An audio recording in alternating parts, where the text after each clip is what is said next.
So, da bin ich wieder. Ich habe den Heckrotor gefunden.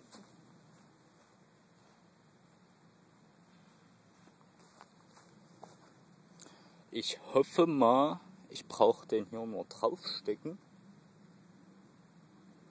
und dann geht das wieder. Jawohl, es ist scheinbar nämlich fest genug. Und da ist auch schon wieder dran. Ich würde sagen, wir werden mal einen neuen Akku reinpacken und gucken. Das machen wir dann im nächsten Video. Bis dahin.